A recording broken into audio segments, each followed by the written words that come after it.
Hi everyone, તપોવન science એકેડમીની online lecture સિરીઝમાં બધાનું સ્વાગત છે. બધાને આજે આપણે સર્કિટ બધી સોલ્વ કરવાની છે કે જેમાં તમે અલગ અલગ દાખલા પૂછી શકે.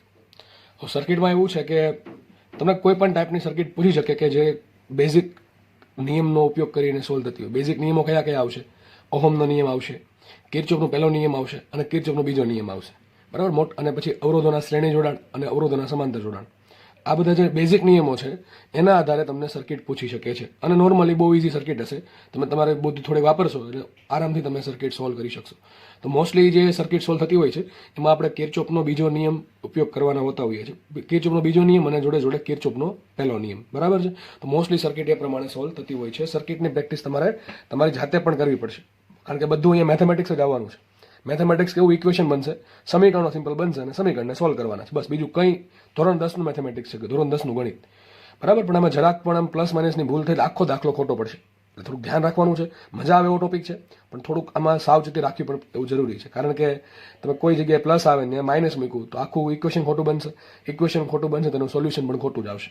એટલે પછી આવું ના થાય એટલા માટે આપણે થોડીક તકેદારી રાખશું. અને પછી આમાં શું છે, આ દાખલા થોડોક સમય માંગે. એમ તમારે મિનિમમ 1 મિનિટથી 1.5 મિનિટથી 2 મિનિટ જેવો સમય લાગે. પછી તમારા પર ડિપેન્ડ કરે કે તમે કેટલો ફટાફટ નિયમ વાપરો છો અને સમીકરણને સોલ્વ કરો છો, બરાબર. ચલો સ્ટાર્ટ કરીએ આપણે. પણ આમ તો નીટમાં જે દાખલા પૂછાય છે એ મોસ્ટલી ક્યારેક થિયોરિટિકલ બેઝ હોય અને પોટેન્શિયોમીટર, મીટર બ્રિજ એવા આધારિત હોય છે. સર્કિટ પૂછશે તો બહુ ઇઝી પૂછશે, બરાબર. પણ આપણે બધું કરીને જવાનું છે એટલે આપણે કોઈ તકલીફ પડે નહીં. માનો કે તમારી સ્ક્રીનની સામે દાખલો છે અને તમે કોઈ પણ એક્ઝામ આપો છો એમાં દાખલો પૂછાણો, બરાબર. ક્વેશ્ચન આવો છો, જો કે મેં ઘણા બધા ક્વેશ્ચન લખ્યા છે. તમે બધા ક્વેશ્ચન નહીં પૂછે પણ તમને કોઈ એક ક્વેશ્ચન પૂછશે, બરાબર. ચલો સ્ટાર્ટ કરીએ આપણે. તો એક સર્કિટ મને આપી છે, એમાં જો 3 બ્રાન્ચ અને બ્રાન્ચ કહેવાય. એક પહેલી બ્રાન્ચ, બીજી બ્રાન્ચ અને ત્રીજી બ્રાન્ચ. એક બ્રાન્ચ છે AB, બીજી બ્રાન્ચ છે BC અને ત્રીજી બ્રાન્ચ છે BD. મને ત્રણેયના વોલ્ટેજ આપી દીધા છે. બ્રાન્ચના છેડાના જે પોઈન્ટ છે એના વોલ્ટેજ મને આપી દીધા. કેટલા? 11 વોલ્ટ છે, 6 વોલ્ટ છે, 5 વોલ્ટ છે. અને આપણે એવું માની શકીએ કે ભાઈ આ કઈ રીતનું હોઈ શકે. તો આ એવું બની શકે કે કોઈ મોટી સર્કિટનો નાનકડો ભાગ હોઈ શકે. એવું માની શકીએ આપણે કે કોઈ મોટી સર્કિટનો નાનો ભાગ હોઈ શકે. આ જે છેડો છે એ ખુલ્લો નથી. ઘણા કહે છે સર્કિટ ઓપન છે. સર્કિટ ઓપન નથી, વોલ્ટેજ આપેલા છે, બરાબર છે. સર્કિટ ઓપન હોય તો વોલ્ટેજ 0 હોય ને. સર્કિટ ઓપન હોય તો બધી જગ્યાએ વોલ્ટેજ 0 હોવું જોઈએ, બરાબર કે નહીં. તમને લાગે કે બેટરી નથી જોડી પણ આ વોલ્ટેજ ઓલરેડી આપેલા છે, બરાબર છે. કેટલું વોલ્ટેજ છે? અહીંયા 11 વોલ્ટ છે, અહીંયા 6 વોલ્ટ છે, અહીંયા 5 વોલ્ટ છે. અવસર કરવાનું શું? કંઈ નહીં. પહેલું કોઈ પણ સર્કિટ આવે, બરાબર છે. જો ક્વેશ્ચન શું છે કે બી પાસે આ જે વચ્ચેનો પોઈન્ટ છે B, ત્યાં કેટલું વોલ્ટેજ છે. પછી એમ કીધું છે દરેક બ્રાન્ચનો પ્રવાહ શોધો અને એમ કીધું છે દરેક અવરોધનું વોલ્ટેજ શોધો. દરેક 3 અવરોધો છે, ત્રણેય અવરોધનું તમારે વોલ્ટેજ શોધવાનું છે. અને ચોથું કીધું છે બધા બિંદુ પાસે વોલ્ટેજ. ચલો તો આવી જ ગયું છે, બધા બિંદુ પાસેમાં B બાકી છે એટલે આ તો ચલો ઓલરેડી આપણે શોધી જ નાખશું. તો 3 ક્વેશ્ચન છે આપણે. B પાસે વોલ્ટેજ, દરેક બ્રાન્ચનો પ્રવાહ અને દરેક અવરોધનું વોલ્ટેજ. ચલો હવે પહેલું સ્ટેપ શું? પહેલું સ્ટેપ મેં તમને કીધું હતું, બેટરીના ધન છેડામાંથી પ્રવાહ આપવાનું સ્ટાર્ટ કરવાનું. પણ સાહેબ બેટરી જ નથી તો શું કરવાનું? સૌથી વધારે વોલ્ટેજ ક્યાં છે? સૌથી વધારે વોલ્ટેજ ક્યાં છે? અહીંયા છે 11 વોલ્ટ. અહીંયા 11 વોલ્ટ છે, અહીંયા 6 વોલ્ટ છે, અહીંયા 5 વોલ્ટ છે. એવી તમને અહીંયા 11 વોલ્ટ આપે, તમને અહીંયા આપી દે, તમને અહીંયા આપી દે. આપણને કઈ લેવા દેવા છે નહીં. તો કોન્સેપ્ટ યાદ રાખો, સર્કિટ ના ગોખો, કોન્સેપ્ટ યાદ રાખો, બરાબર છે. તો કોન્સેપ્ટ શું કહે છે કે જે સૌથી વધારે વોલ્ટેજ છે ત્યાંથી કરંટ નો ફ્લો થશે. પ્રવાહ હંમેશા વધારે વોલ્ટેજથી ઓછા વોલ્ટેજ તરફ જાય, બરાબર. કેમ જે કઈ રીતે વાયુ જે છે તો પાણી જે છે તો કોઈ પણ ટૂંકમાં જે ફ્લુઇડ છે, ફ્લુઇડ ક્યાં છે? જે તરલ છે એ તરલ વધારે પ્રેશરથી ઓછા પ્રેશર તરફ જાય. ઉષ્મા છે ક્યાં જાય? ઉષ્મા છે એ વધારે તાપમાનથી ઓછા તાપમાન તરફ જાય. એ જ રીતે અહીંયા છે. બધી વસ્તુ છે ને ભાઈ એનર્જી પર છે. Everything is energy, everything is energy, બરાબર છે. તાપમાનનો ડિફરન્સ આવે તો ઉષ્માનું પ્રસરણ થશે. પ્રેશરનો ડિફરન્સ આવે તો ફ્લુઇડનું વહન થશે, બરાબર છે. ફ્લુઇડ ફ્લો થશે. અને જ્યારે વોલ્ટેજનો ડિફરન્સ આવે ત્યારે કરંટનો ફ્લો થશે. તો અહીંયા 11 વોલ્ટ છે, અહીંયા 6 વોલ્ટ છે, અહીંયા 5 વોલ્ટ છે. તો આ એમ કે ભાઈ આ બે એમ કે આને કે તારે પહેલાં એટલે બધા 11 વોલ્ટ છે, તમને કાંઈક તો થોડા કાંઈક તો કહી દેવાનું કે હું ભાઈ આપું છું કે આ બધા છે ને થોડોક સારો નેચર છે, ઓકે. તો આ 11 વોલ્ટ આને પ્રવાહ આપે છે. કેટલો પ્રવાહ ધારો ઉત્પન્ન કરે? I જેટલો પ્રવાહ ઉત્પન્ન કર્યો, ધારી લઈએ આપણે. I જેટલો પ્રવાહ ઉત્પન્ન કર્યો, આગળ વધે છે. અહીંયા I પ્રવાહ છે. હવે જો જંક્શન આવ્યું, જંક્શન આવ્યું એટલે મતલબ શું થાય કે પ્રવાહ આના બે ભાગ પડશે, બરાબર. ડેફિનેટલી પ્રવાહ એના બે ભાગ પડશે. હવે ઘણા છે ને શું કરે, જો તમને જે કહું છું પહેલું સ્ટેપ તમને ખબર પડી ગઈ. બીજું સ્ટેપમાં શું કરવાનું? હવે જો ઇક્વેશન બનશે ને, વિચારો ઇક્વેશન બને તો કેવા ઇક્વેશન બનાવે? એવા ઇક્વેશન બનાવે કે જેમાં વેરિયેબલ ઓછા આવે. વેરિયેબલ એટલે X, Y, Z બધું ઓછું આવે અથવા અજ્ઞાત સંખ્યા ઓછી આવે. તો એના માટે શું કરવું પડે? જો તમે માનો કે અહીંયા I લખો, મોટા ભાગે શું કરે ભૂલે તમને કહું છું, આ પહેલી ભૂલ કરશે. અહીંયા I લખશે, કંઈ વાંધો નહીં. માનો કે અહીંયા I1 લખું, એ પણ કંઈ વાંધો નથી, તો I1 લખવું પડશે. હવે અહીંયા I2 નહીં લખવાનું. તમે અહીંયા I2 લખો તો ચાલશે, અહીંયા તમે I2 લખો ચાલશે. પણ એના કરતાં બેટર એ છે કે વિચારો કુલ પ્રવાહ આ આવ્યો, કુલ પ્રવાહ કિર્ચોફનો પહેલો નિયમ છે, અથવા કિર્ચોફનો પહેલો નિયમ ન આવડે તો ખબર પડી જાય કે કુલ પ્રવાહ આ અંદર આવે છે. અને એક તો પાકું છે, આ બે જગ્યાએ કરંટ બહાર જ જવાનો છે, કારણ કે અહીંયા વોલ્ટેજ વધારે છે એટલે કરંટ આમ જ જશે, બરાબર છે, આમ જશે, તો જંકશનથી દૂર જશે. કરંટ કેટલો લખાય? I2 લખાય કે I-I1 લખાય? I-I1 લખાય.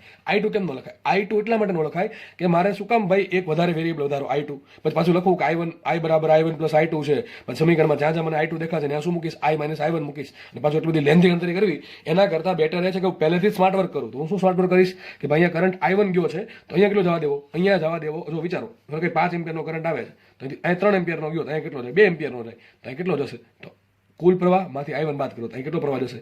તો બીજી બ્રાન્ચમાં પ્રવાહ જશે I-I1. આ વસ્તુ ખાસ યાદ રાખવી, ખાસ યાદ રાખવી. જો તમે I2 લખશો ને એવું નહીં દાખલો સોલ્વ નહીં થાય. ડેફિનેટલી દાખલો શું કામ સોલ્વ ન થાય? દાખલો સોલ્વ થવાનો જ છે, પણ એ ખોટી વધારે વાર લાગે એમાં. એના કરતાં બેટર એ છે કે આપણે આ પ્રમાણે વિચારવાનું. જેમ બને એમ વેરિયેબલ જરૂર પડતા ઘણા બધા વેરિયેબલ જ ન આપે તો દાખલો એમ ટૂંકમાં તુક્કો મારવો પડે. જેટલા જરૂર પડે એટલા મિનિમમ વેરિયેબલ આપવાનો પ્રયત્ન કરવાનો. તમે I2 લખો ડેફિનેટલી આન્સર આવશે આવશે ને આવશે જ, પણ પાછું છેલ્લે જ્યાં પણ તમારે સમીકરણ સોલ્વ કરવા પડે તો 3 I1 I2 આપણે I ખબર નથી, આપણે I1 ખબર નથી, અને તમને I2 પણ ખબર ન હોય ને તમારે 3 સમીકરણ જોવે.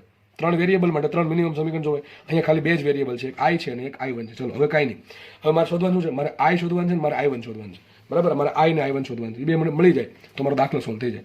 તો વિચારો કેટલા વેરિયેબલ છે? 2 વેરિયેબલ છે, એક છે I છે અને એક I1 છે. તો 2 વેરિયેબલ માટે તમારે મિનિમમ 2 સમીકરણ બનાવવા પડે, આન્સર બનાવવા પડે. 2 સમીકરણ ક્યાંથી બનશે? તમારે વિચારો ક્યાંથી બનશે?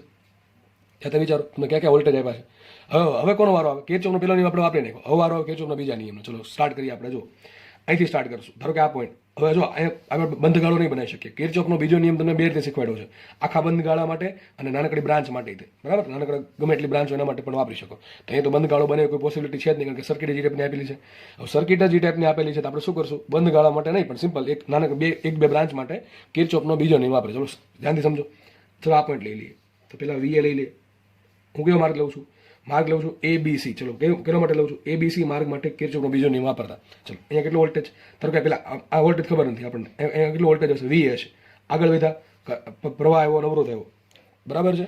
જે દિશામાં જઈએ છીએ એ દિશામાં તો શું કરવાનું? માઇનસ. તો -10I, -10 આગળ ગયા. હવે તમારે આ પોઈન્ટનો વોલ્ટેજ લખવાની જરૂર છે નહીં, કારણ શું? તમારે અહીંયા પહોંચવાનું છે. પોઈન્ટનું એવું તો અહીંયા અસંખ્ય પોઈન્ટો આવે, દરેકનું થોડું વોલ્ટેજ લખાય. અવરોધ આવે અવરોધ તો જ લખવાનું. અવરોધ છે સિમ્પલ, અહીં સીધું છે. ઓકે ચલો આગળ વધ્યા. એટલે ટૂંકમાં B પોઈન્ટનું વોલ્ટેજ લખવાની જરૂર નથી. આ B પોઈન્ટ પર કંઈક વોલ્ટેજ અવરોધ હોત, બેટરી હોત તો લખત, પણ કંઈ છે નહીં તો કંઈ આગળ વહી જવાનું. આગળ વધે, પાછો એક અવરોધ આવ્યો. કેટલો અવરોધ આવ્યો? 20. કેટલો કરંટ જાય છે? I1 એ જ દિશામાં જાય તો માઇનસ આવશે, -20 I1. હવે ક્યાં જશો તમે? છેક ક્યાં પહોંચી જશો? C પોઈન્ટ માટે. બરાબર શું આવશે? બરાબર આવશે 20. પતી ગયું. આવું તમને કાલ શીખવાડ્યું હતું. એક પોઈન્ટ સ્ટાર્ટ કરો, બીજા પોઈન્ટ પર એન્ડ થાવ. કિંમત મૂકો તો A બરાબર 11 છે. 11 -10I -20 I1 બરાબર 20. VC બરાબર 6 વોલ્ટ છે. ઓકે ચલો એક કામ કરી શકીએ આપણે. આખું સ્ટેપ આમ લાવો, 6 ને આમ લાવો તો 5 આવશે કે નહીં આવે? તો શું આવશે અહીંયા વિચારો? 10I લખું ચલો ને, 10I plus 20I1 is equal to 11 - 6 that is 5. બરાબર ને? હજી કરી શકીએ. બધામાંથી આઈ થિંક કોમન કાઢો તો 10 કોમન નીકળે. તો શું આવશે અહીંયા? I પ્લસ 2I1 બરાબર 5/10 0.5. આ તમને સમીકરણ એક મળી ગયું. ચલો એક સમીકરણ સોલ્વ કરી નાખ્યું, એક સમીકરણ મળી ગયું. બીજું સમીકરણ બનાવ્યું. બીજું સમીકરણ ક્યાંથી બનાવો? તમે આમે બનાવી શકો, એવું નહીં આમે ગમે એમ બનાવવાનું તમારે. કોઈ પણ બ્રાન્ચ પકડી લેવાની, પણ નોર્મલ ચલો આપણે આ પકડીએ કારણ કે ઇઝી લાગે છે, બરાબર છે. એટલે અને બ્રાન્ચ એવી પકડવાની કે આમ ફટાફટ સોલ્વ થાય, બરાબર. બુદ્ધિ આમાં વાપરવી પડશે. કઈ બ્રાન્ચ લઈએ? ABD બ્રાન્ચ લઈએ. ચલો બ્રાન્ચ લઈએ આપણે ABD. It's not ABD Villiers but it's simple ABD. Okay ચલો સ્ટાર્ટ કરીએ અહીંથી. ચલો પેલો પોઈન્ટ કયો? VA. તો VA થી સ્ટાર્ટ કરો, આગળ વધીએ. કરંટ કેટલો આવશે? -10I. આગળ વધીએ. B પોઈન્ટ કે જરૂર નથી, આગળ વધીએ. અવરોધ આવ્યો 30 તો -30 ઇન્ટુ કેટલો પ્રવાહ છે? I -I1 બરાબર VD આવી ગયું. VD બરાબર VD મૂક્યું, બસ પતી ગયું. અહીંથી સ્ટાર્ટ કરો. 11 -10I આગળ વધ્યા, એક દિશામાં જઈએ એટલે -30 ઇન્ટુ I -I1 બરાબર મૂકવાનું. બરાબર શું આવશે? 5. જે 5 આપે તો 5. અને ઘણી વખત માઇનસમાં વોલ્ટેજ આપે, ઘણી વખત વોલ્ટેજ માઇનસમાં આપે. માઇનસનો વોલ્ટેજ શું મતલબ થાય કે બીજા પોઈન્ટની સરખામણીમાં જો વોલ્ટેજ આ છે ને 6 વોલ્ટ, એ 6 વોલ્ટ એમ તમે ના કહેજો કે આ 6 વોલ્ટ છે. કોઈકની સાપેક્ષે હશે કે ભાઈ મને કંઈક કોઈ જગ્યાએ 0 વોલ્ટ છે તો એની સાપેક્ષે 6 વોલ્ટ છે, બરાબર છે. તો ઘણી વખત માઇનસ આપે, જે આપે માઇનસ લખવાનું, પ્લસ આપે પ્લસ લખવાનું. આપણે કંઈ તકલીફ પડતી છે નહીં. મૂકો કિંમત. VA બરાબર 11 -10I એમ રાખો, -30I પ્લસ 30I1 બરાબર 5. બરાબર કે નહીં? સિમ્પલ. એક કામ કરીએ, હવે આખું સ્ટેપ આમ લઈ જાઉં છું અને આને આમ લાવું છું. તો 11 - 5 એટલે 6 થઈ ગયા. તો આ બાજુ શું આવશે આ? અને જુઓ અહીંયા 10i ને 30i વચ્ચે માઇનસ છે એટલે માઇનસ 40i થયા, પણ પહેલી બાજુ એટલે પ્લસ 40i, તો 40i આ માઇનસ થઈ જશે, સોરી આ 30 આમ એટલે માઇનસ થશે, આ માઇનસ આવશે અહીંયા, માઇનસ 30i1 બરાબર આવશે 6. બરાબર, સિમ્પલ ક્વેશ્ચન છે. હવે હજુ આમાં તમે કરી શકો, ધારો તો કે ભાઈ બધા એમાંથી કોમન શું 2 કોમન આવે, ચલો 2 કોમન લઈ લે, વાંધો નહીં. તો અહીં શું આવશે 20i માઇનસ 15i1 બરાબર 3. આ 2 સમીકરણ મળી ગયા. હવે આ 2 સમીકરણ તમને સોલ્વ કરતા આવડતા જ હશે એવું માની લઉં છું. આ 2 સમીકરણ તમને સોલ્વ કરતા આવડતા છે એવું માની લઉં છું. બરાબર, ચલો આમ તો સોલ્વ કરી દો, વાંધો નહીં, પહેલી વખત છે એટલે. બાકી તમારા સમીકરણ જાતે સોલ્વ કરવાના આવશે. હવે જો અહીંયા i પ્લસ i1 છે ને અહીંયા 20i માઇનસ 15i1 છે. એક કામ કરે, જો આમાં વિચારો, એક કામ શું કરે, જો આને છે ને હું આને 7.5 વડે ગુણી નાખું. કેટલા વડે ગુણું? 7.5 વડે. તો 15 આવી જશે, 7.5 ગુણ્યા 2 15 થશે, અહીંયા 15, એટલે બેનો સરળો કરી પછી ઉડી જાય કે ન ઉડી જાય. તો હું ફટાફટ હવે છે ને હવે સમીકરણ સોલ્વ કરવાનું. હવે તમે તમારી રીતે સોલ્વ કરી શકો, હું મારી રીતે સોલ્વ કરી શકું, એવું કાંઈ નથી, મારે શીખવાડવું જ પડે. બરાબર, તમે જે પણ સારું લાગે કરી શકો છો. હું શું કરું છું, પહેલા સમીકરણ છે ને 7.5 વડે ગુણ નાખું છું. અને 7.5 વડે ગુણો તો શું છે 7.5i પ્લસ થાય ને, પ્લસ 2 ગુણ્યા 7.5 15 થાય, તો 15i1 ઇઝ ઇક્વલ ટુ 0.5 ગુણ્યા 7.5. હવે 7.5 ના અડધા કેટલા થાય? તો 7 ના અડધા થાય 3.5, બરાબર ને, 3.5, અને 0.5 ના અડધા થાય 0.25, એટલે 3.5 પ્લસ 0.25 એટલે 0.75, તો 3.75 આવશે. 7.5 ના અડધા થાય 3.75. નીચે આ સમીકરણ એમ લખી નાખું. કયું સમીકરણ છે? 20i માઇનસ 15i1 બરાબર 3. થઈ ગયો આટલું? ચલો કરો બેનો સરવાળો. તો બેનો સરવાળો કરો તો ઉડી જશે આખું સ્ટેપ. તો શું આવશે 20 ને 27, 27.5i ઇઝ ઇક્વલ ટુ શું આવશે? બેનો સરવાળો 6.75. તો i બરાબર શું આવશે? 6.75 છેદમાં 27.5. એક કામ કરીએ, જો આમાં જે થઈ શકે આપણે, હું છે ને આને 100 વડે ગુણ દઉં છું, ટૂંકમાં 2 ઉપર 100 વડે ગુણ નાખો તો કંઈક આવું થઈ જશે. 675 ભાગ્યા 275 ઇન્ટુ 10, બરોબર કે નહીં? થશે કે નહીં આવું? 675 કેટલા થાય? તો 25 ગુણ્યા 25 કરો તો 625 થાય ને, બરાબર ને? એમાં હજી 50 નાખો એટલે ગુણ્યા 2 થશે, 27 આવશે. શું આવશે? 27 ગુણ્યા 25. સમજ પડે કે ન પડે? 275 કેટલા થાય? એટલે 8 ને 8 9 10 11, બરાબર. 25 ગુણ્યા 11 કરો તો આટલું આવશે. સીધી વાત છે. 25 ગુણ્યા 11 થાય 275, અને 27 ગુણ્યા 25 થાય 25 ઉડી ગયા, માટે i બરાબર શું આવશે? i બરાબર આવશે, થોડું કટપટો આન્સર આવશે, ચાલશે. 27 ના છેદમાં 11 ઇન્ટુ 10. હવે થોડુંક રફલી આપણે આન્સર લખી નાખીએ, એક્ઝેક્ટ આન્સર નથી લખવો આપણે. 27 ભાગ્યા 11, 11 દુ 22, 11 દુ 22 એટલે 2 પોઈન્ટ સમથિંગ આવે. 22 એટલે 5 વધ્યા, 5 50, 11 55. ચલો હું 2.5 અંદાજિત 2.5 લઈ લઉં છું, ભાગ્યા 10 છે, શું આન્સર આવશે? 0.25. મારો રફલી આન્સર છે આ 0.25 એમ્પિયર. થોડોક વેરિએશન આવી શકે આમાં, બરાબર. હજી કહું છું આ થોડુંક વેરિએશન વાળો આવશે આન્સર. આઈ થિંક 24 જેવું કંઈક આવશે, 24 પાછળ કંઈક આંકડા આવશે. આપણે ચાલો ચાલશે, વાંધો નહીં. તો તમને આઈ મળી ગયો, બરાબર. આઈ મળી ગયો. હવે તમે શું કરો? હવે તમે i1 મેળવવા માટે શું કરશો? આમાં કિંમત મૂકો, આમાં ગમે એમાં કિંમત મૂકો. જો આપણે આમાં કિંમત મૂકી દઈએ, બરાબર. આપણે આમાં કિંમત મૂકી દઈએ તો i1 મળે કે ન મળે? આરામથી મળશે. ભાઈ ગણતરી કરી છે, બરાબર. તમે તમારી જાતે કરી શકો છો, ઓકે, એમાં કોઈ વાંધો નથી.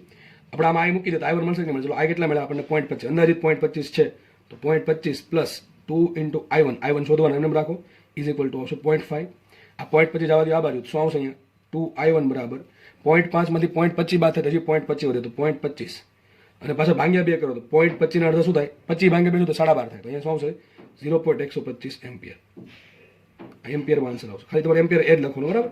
તો તમને i મળી ગયો, i1 મળી ગયો. ચલો આપણે ઇક્વેશન સોલ્વ કર્યો. સોરી, આ તો દરેક બ્રાન્ચનો પ્રવાહ મળી જશે કે નહીં મળે? ચલો આરામથી મળશે. જો કેવું થશે અહીંયા, જો તમે દોરીને સમજાવો તો કે આવું થશે. જો પેલા i કેટલો કરંટ કેટલો ઉત્પન્ન કરશે? 0.25 એમ્પિયર.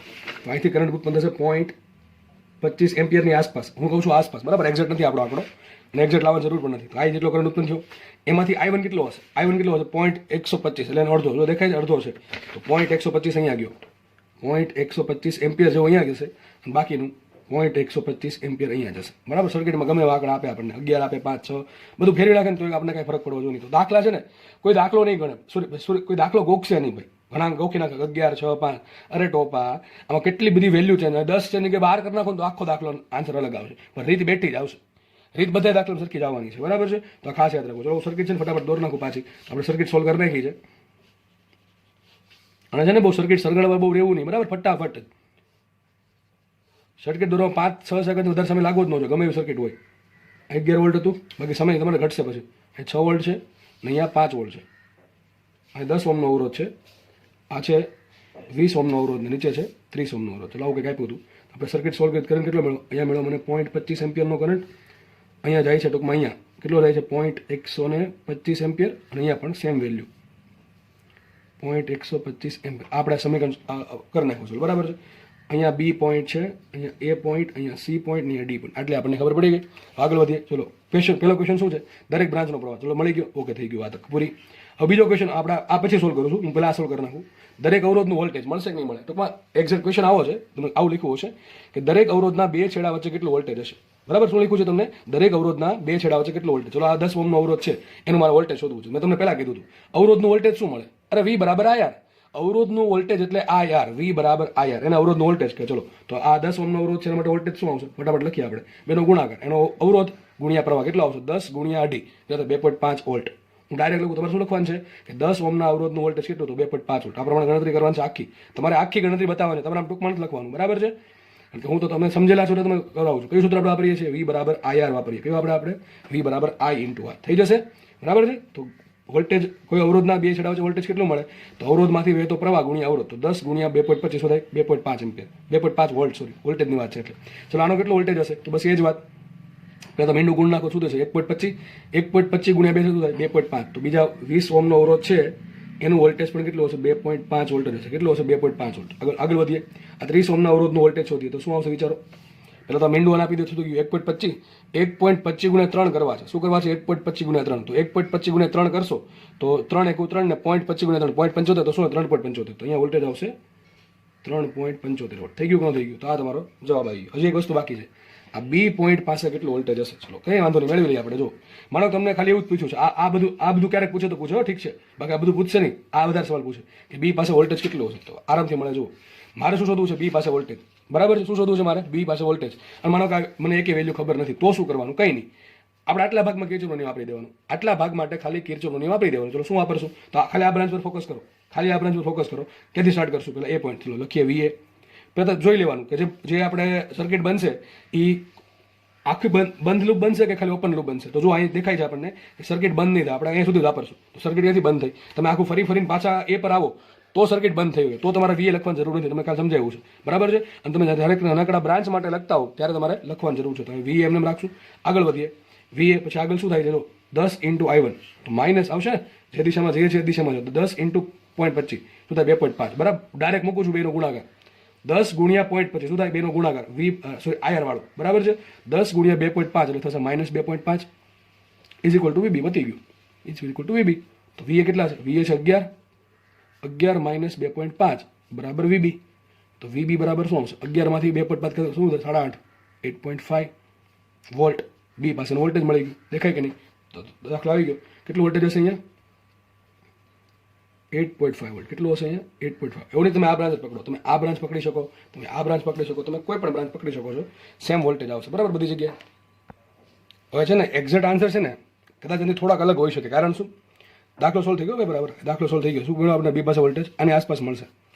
એની આસપાસ એટલા માટે કહું છું કે આપણે એક્ઝેક્ટ તમને ખબર છે કે પ્રવાહ જે છે એ 0.25 વોલ્ટ સોરી 0.25 એમ્પિયર નથી. એની નજીક કંઈક હતું 0.24 કંઈક સમથિંગ જે પણ આવતું આંકડા. બરાબર છે? એટલે આવું વેરિએશન કંઈક થયા કરે. બરાબર છે? તો એકચ્યુઅલ આન્સર તમારે જોતા હોય તો તમારે કેલ્સી વાપરવું પડશે. હવે તમારે જોતું એકચ્યુઅલ આન્સર આ ચાલશે. બરાબર છે? આમાં તમારો ઓપ્શન જે આપ્યા હશે એમાં એક્ઝેક્ટ નજીક આન્સર નહીં, સોરી બહુ નજીક બધા ઓપ્શન નહીં હોય. તમને ખબર જ છે. તમારે એક્ઝેક્ટ આન્સર જોતા હોય તો તમે કામ કરજો તો તમે કેલ્સી વાપરી દેજો કે ભાઈ આઈ કેટલા મળે છે, પછી I1 કેટલા મળે છે, એની આસપાસ કંઈક મળશે. હવે આઈની કિંમત કંઈક અલગ આવશે અહીંયા થોડીક વેરિએશન આવશે. I1 ની કિંમત થોડી કંઈક વેરિએશન આવશે અને એ પ્રમાણે આજે I - I1 છે આ બ્રાન્ચનો કરંટ છે પણ થોડોક અલગ આવશે. બહુ વધારે નહીં પણ થોડોક 1-2 આંકડા અલગ આવી શકે પાછળના. એમાં પોઈન્ટમાં જ કરંટ છે. બરાબર છે? તો તમે થોડુંક જોઈ લેજો. આ બરાબર તમારે જોવું હોય તો. બાકી દાખલો અહીંયા પૂરો થઈ ગયો છે. તો ભાઈ આવા દાખલા પૂછાય છે. આવા આંકડા કોઈ મતલબ નથી. મેં સર્કિટ મતલબ છે સર્કિટ કેમ સોલ્વ કરી એ ખાસ તમારે સમજવાનું છે. એક દાખલો તમને મેં બહુ સારી રીતે સમજાવી દીધો કે ભાઈ સમીકરણ બધા સોલ્વ કરીને. બરાબર? તો આવું છે ભાઈ. ઓકે? તો બધું યાદ રાખજો કે આ બધું બહુ પૂછાય છે. બરાબર છે? સિમ્પલ જે કિર્ચોફનો બીજો નિયમ જેને આવડશે ને દાખલા આવડશે. એમાં એક વખતે ભૂલ કરી વાત થઈ ગઈ પૂરી. આગળ વધીએ આપણે. ચલો બીજી સર્કિટ સોલ્વ કરીએ. તમારી સામે છે. હવે આ કેપેસિટર છે, સોરી આ જે સર્કિટ છે એમાં કોમ્બિનેશન છે અવરોધ પ્લસ કેપેસિટર. દેખાય છે? અહીં જો કેપેસિટર છે, બાકી બધા અહીં એક બેટરી છે, આ બીજી બેટરી છે, બીજા 3 અવરોધો છે 10 ઓહમ 20 ઓહમ 30 ઓહમ. આ 3 અવરોધો છે, એક કેપેસિટર છે અને 2 બેટરી છે 4 વોલ્ટની અને 1 વોલ્ટની. હવે તમે છે ને એક વસ્તુ કહી દો કેપેસિટર, એક વસ્તુ યાદ રાખજો, કેપેસિટર છે ને, કેપેસિટર એ એસીમાં કામ કરે, ડીસીમાં ઓછું કામ કરે. એટલે કામ કરે મતલબ કે પ્રવાહની દ્રષ્ટિએ એમ કામ તો કરતું જ હોય. એમાં એવું છે કે આપણે ભણશું એસી ચેપ્ટરમાં કે કેપેસિટરનો જે અવરોધ છે ને એ હોય એક્સ બરાબર 1/ω, જો કે એસીમાં આવે, બરાબર છે, 1/ω. હવે કેપેસિટર ડીસી કરંટ હોય તો ડીસી કરંટની ફ્રીક્વન્સી કેટલી હોય? 0. મૂકો તો આમે લખી શકો એક્સી બરાબર 1/2πfc, બરાબર. એફ બરાબર 0 મૂકો તો એક્સી બરાબર શું આવશે? ઇન્ફિનિટી આવશે. મતલબ એમ થયો કે ડીસી કરંટ માટે, યાદ રાખજો, ડીસી કરંટ માટે કેપેસિટરનો અવરોધ ઇન્ફિનિટી હોય. હજી કહું છું, ખાલી જ સમજવાનું છે આપણે, બરાબર છે. ડીસી કરંટ માટે કેપેસિટરનો અવરોધ ઇન્ફિનિટી હોય. ટૂંકમાં એમ કહેવા માંગુ છું કે કરંટ, વિચારો કે કેપેસિટરનો અવરોધ, અને આપણે અત્યારે જે પણ સર્કિટ ગણીએ છીએ કોના માટે ગણીએ છીએ? ડીસી માટે ગણીએ કે એસી માટે ગણીએ છીએ? તો સાહેબ ડીસી માટે ગણીએ છીએ. તો આપણે એક કામ કરશું, ડીસી સર્કિટમાં, યાદ રાખજો, હજી કહું છું, ચોપડામાં લખી નાખજો વ્યવસ્થિત જગ્યાએ, કે ડીસી સર્કિટમાં જ્યાં પણ કેપેસિટર આવે ત્યાં એનો અવરોધ કેટલો હશે? ઇન્ફિનિટી. એટલે કરંટને એવું થાય ભાઈ કે ભાઈ અવરોધ ઇન્ફિનિટી છે, તેને જાવું શું કામ જોઈએ? એટલે યાદ રાખજો, ડીસી સર્કિટમાં જ્યારે કેપેસિટર આવે ને ત્યારે કેપેસિટરને તમારે ઓપન સર્કિટ તરીકે ટ્રીટ કરવાનું, અથવા એમ માની લેવાનું ભાઈ કે બે છેડા ખાલી, જે દેખાય છે ને ગેપ જ છે એમ. પણ જ્યારે એસી કરંટ હશે ત્યારે કેપેસિટરનો અવરોધ ઇન્ફિનિટી નહીં હોય. કારણ કે કેપેસિટર, જો વિચારો, આપણે ઘરે જે કરંટ આવે છે એમાં આવૃત્તિ કેટલી હોય? 50 હર્ટ્ઝ હોય. તમે વિચારો એક્સી કે 0 તો નહીં આવે, બરાબર, સોરી, ઇન્ફિનિટી નહીં આવે, બહુ નાની વેલ્યુ આવે એક્સીની. એટલે યાદ રાખજો, જ્યારે પણ ડીસી સર્કિટમાં હકીકત કેપેસિટરનું શું કામ મૂક્યું હોય? શું કામ મૂક્યું હોય? વિદ્યુત ભારના સંગ્રહ માટે. કેપેસિટરનું નામ છે કેપેસિટી, પરથી કેપેસિટર બન્યું. એ હકીકત વિદ્યુત ભારનો સંગ્રહ કરે, બધું કરંટ પસાર ના થાય, બરાબર છે. જ્યારે એસી કરંટની વાત આવે, એસી કરંટ, ત્યારે યાદ રાખો, તમે ઇલેક્ટ્રોમેગ્નેટિક વેવમાં ભણ્યા હશો, ડિસ્પ્લેસમેન્ટ કરંટ, ત્યારે ડિસ્પ્લેસમેન્ટ કરંટ ફ્લો થાય, બરાબર છે. પણ જે એ પણ એમાં લાગુ પડે, એ લાગુ પડે એસી કરંટમાં, બરાબર. એટલે યાદ રાખજો, હકીકત કહું છું કે જ્યારે પણ સર્કિટ, ડીસી સર્કિટ જોઈ, બેટરી બધી ખબર પડી જાય, બેટરી જોડી હોય, આવું આવ્યું હોય કંઈક આવું આપ્યું હોય, લીખો 230 વોલ્ટ, તો એ કઈ સર્કિટ છે? એસી સર્કિટ છે, બરાબર. આવું લીખો 230 વોલ્ટ, એટલે સિમ્પલ બેટરી જોડી હોય અને કેપેસિટર આવે તો સમજવાનું ભાઈ કે કેપેસિટરમાંથી કરંટ પસાર નહીં થાય, કેપેસિટરમાંથી કરંટ પસાર થશે નહીં. ચલો, તો માનો કે આ કેપેસિટર છે ને આપણે હું શું માનશું કે બે છેડા ખુલ્લા છે, ઓકે, ચલો, કાંઈ વાંધો નહીં. તો આ વસ્તુ મેં તમને જનરલ કહી દીધી. સર્કિટમાં ગમે એટલા કેપેસિટર આપે, આપણે શું માનવાનું છે? ત્યાંથી કરંટ પસાર થશે નહીં. ડીસી સર્કિટ હોય તો, એસી હશે તો કેટલો કરંટ પસાર થાય એ આપણે એનો અવરોધ પરથી શોધી નાખશું. એક્સી બરાબર 1/ω છે. આના પરથી આપણને અવરોધ મળે, અવરોધ મળતી પ્રવાહ મળે. આપણે આ કેપેસિટર કાઢી નાખીને શું જોડશું? અવરોધ જોડી દઈશું. શેમાં? કઈ સર્કિટમાં? એસી સર્કિટમાં, બરાબર. પછી દાખલો કરશું, પણ અહીંયા તો કંઈ કરશું જ નહીં. આ કરવું તો કહી શકો ઇન્ફિનિટી અવરોધ છે. હવે ઇન્ફિનિટી અવરોધ હોય તો એનો ડેફિનેટલી કરંટ જવાનો નથી ત્યાંથી, બરાબર. તો ક્વેશ્ચન સિમ્પલ છે, જો કેપેસિટરની બે પ્લેટો છે, પીડી શોધો. ચલો, ક્વેશ્ચન તમારો આવો છે, અથવા મેં બીજા ક્વેશ્ચન એડ કર્યા છે, તમને આવું પૂછી શકે કે પરિપથનો પ્રવાહ શોધો, અથવા કોઈ અવરોધના બે છેડા વચ્ચે પીડી કેટલો હશે, એ પણ તમારે મેળવવાનું છે. જો જનરલી આ ટાઈપના ક્વેશ્ચનમાં આવું પૂછશે, કેપેસિટરની બે પ્લેટો છે, પીડી શોધો. હવે ઘણા કે સર કેપેસિટરમાંથી કરંટ પસાર થતો નથી, તો કેપેસિટરની બે પ્લેટો જે પીડી હોય 100% હોય, કારણ કે હકીકત યાદ કરો, કેપેસિટરમાંથી ડીસી કરંટ પસાર ન થાય, પણ એ વિદ્યુત ભારનો સંગ્રહ કરી શકે. યાદ કરો, સૂત્ર શું આવે? V બરાબર, સોરી, Q બરાબર CV, યાદ છે કે નહીં? તો આપણે એ તો નહીં વાપરીએ, પણ આપણે બીજી રીતે વાપરીએ. વિચારો, હવે સમજો. જો આપણે પહેલો ક્વેશ્ચન સોલ્વ કરીએ. કેપેસિટરની બે પ્લેટો છે, પીડી. જો કેપેસિટરની એક પ્લેટ અહીંયા છે, બીજી પ્લેટ અહીંયા. ધ્યાનથી સમજો, બાકી દાખલો પતી જ જશે. પહેલી પ્લેટ અહીંયા, બીજી પ્લેટ અહીંયા. ચલો, હવે પહેલી પ્લેટ એટલે કે A અને B, મારે A અને B વચ્ચે પીડી શોધવો છે. બે કેપેસિટરની બે પ્લેટ એટલે A અને B વચ્ચે મારે પીડી શોધવો છે. વિચારો, આ પ્લેટ કોની સાથે કનેક્ટ કરી? આ પોઈન્ટ સાથે કરી. વચ્ચે આ પોઈન્ટમાં શું છે? વાયર છે. વાયર કેવું ગણીએ? શું આ ગણીએ? તો મને એમ કહો, આ પોઈન્ટનું વોલ્ટેજ અને કેપેસિટરનું પ્લેટનું વોલ્ટેજ સરખું એક અલગ સરખું, તો આ પોઈન્ટ એ જ થશે, આ પોઈન્ટ એ જ થાય, બરાબર છે. કેપેસિટરની બી પ્લેટ છે, કયા પોઈન્ટ કનેક્ટ કરેલ છે? આ પોઈન્ટ કનેક્ટ કરેલ છે, આ પોઈન્ટ સાથે કનેક્ટ કરેલી છે. તો વિચારો, આ કેપેસિટરની બીજી પ્લેટ અને વચ્ચે આ જે વાયર છે, એમાં વચ્ચે બીજું કઈ જોડેલ છે? કોઈ વસ્તુ જોડેલી નથી. એટલે શું માનશો આપણે? આ વાયર સુવાહક છે. તમને ખબર છે આ બે પોઈન્ટ કેવા થાય? આ બી પોઈન્ટ હોય તો બધી જગ્યાએ બી પોઈન્ટ લખી શકો, તો આ પણ બી પોઈન્ટ જ થાય. મતલબ એમ થયો, મારે આ બે પ્લેટ વચ્ચે પીડી શોધવો, મતલબ એમ થયો કે મારે આ પોઈન્ટ અને આ બે આ જે જંક્શન બન્યું, એક જંક્શન A અને એક જંક્શન B, ત્યાં પીડી શોધો. ટૂંકમાં આ બે મળી જાય મને તો દાખલો સોલ્વ થઈ જાય. બસ વિચારવાનું, આપણે કેપેસિટર ભૂલી જાઓ, કેપેસિટર ભૂલી જાઓ, બરાબર છે, કેપેસિટર ભૂલી જાઓ. આ બે પોઈન્ટ વચ્ચે તમારે પીડી શોધવાનું છે. હવે બીજી વાત, કરંટ. હવે શું કરવું પડશે? હવે ખબર પડી કે આપણે આ બે પોઈન્ટ વચ્ચે પીડી શોધવાનું છે. હવે શું કરવું પડે? હવે આપણે આપવો પડે કરંટ. શું આપણે કરંટ આપવો પડે? કરંટ ક્યાંથી આપશું? તો મારે બે બેટરી છે, કઈ વાંધો નહીં, તમે એક જ વસ્તુ શીખવાડી છે. મોટી બેટરીના ધન છેડામાંથી કરંટ ઉત્પન્ન કરી દેવાનું. ચલો, એક 4 વોલ્ટ, સોરી, એક વોલ્ટ 4 વોલ્ટ, અહીંથી કરંટ આપશું તો કરંટ ઉત્પન્ન થયો I. હજી કરંટ I જ છે.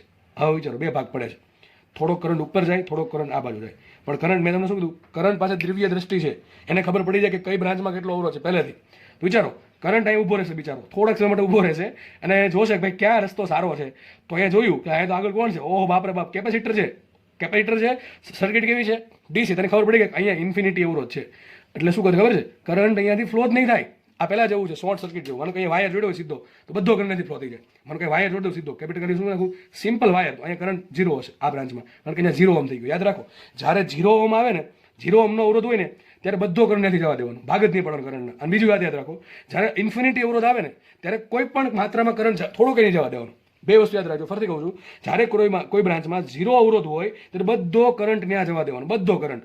અને જ્યારે કોઈ બ્રાન્ચમાં ઇન્ફિનિટી અવરોધ હોય ત્યારે કોઈ પણ કરંટ ત્યાં જવા દેવાનો નહીં. અથવા ભાઈ એમ માનો ને કે આ શું થઈ ગયું, ઓપન સર્કિટ થઈ ગયું, હવે બે છેડા ખુલ્લા થઈ ગયા, તો કરંટ નહીં જશે, કરંટ નહીં જાય. ટૂંકમાં આટલો ભાગ કાઢી નાખો.